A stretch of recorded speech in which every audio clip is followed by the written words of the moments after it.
It happened again.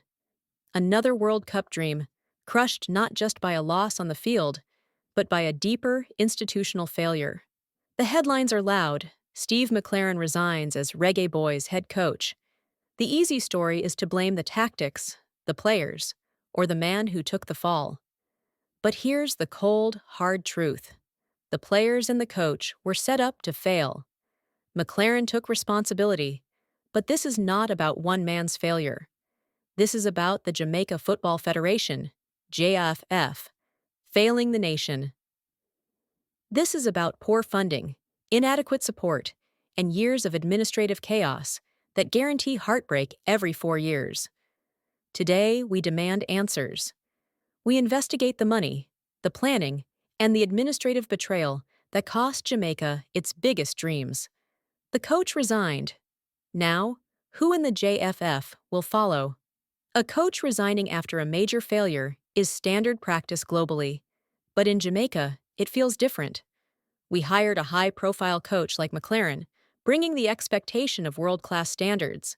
But did we give him world-class support? We need to ask the crucial questions. Was the team provided with adequate high-altitude training camps?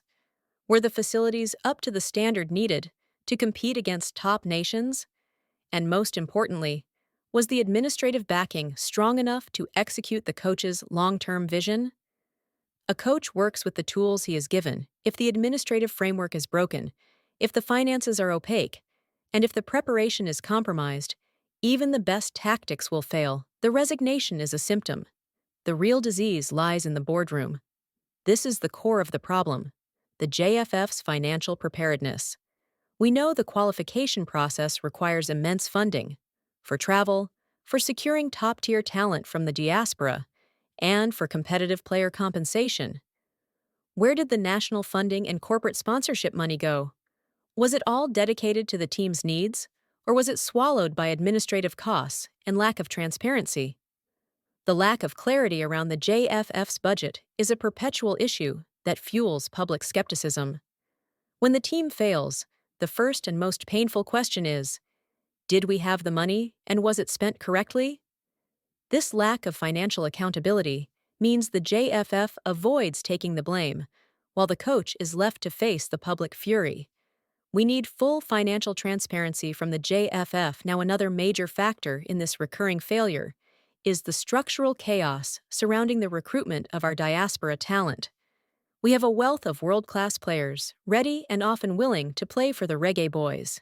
Yet, every qualification cycle is plagued by administrative delays, communication breakdowns, and last-minute scrambles to secure passports and commitment. This isn't a problem for Germany or England. This is an administrative failure by the JFF to professionalize the recruitment pipeline. Our national team's success relies on this dual talent pool, and when the JFF's organization is inefficient, we lose crucial time, chemistry, and momentum. The JFF is failing to harness Jamaica's greatest asset, its global talent. Steve McClaren's resignation is just a personnel change. It changes nothing about the broken foundation of Jamaican football. The public outcry must now shift from blaming the coach to demanding a complete administrative overhaul of the JFF.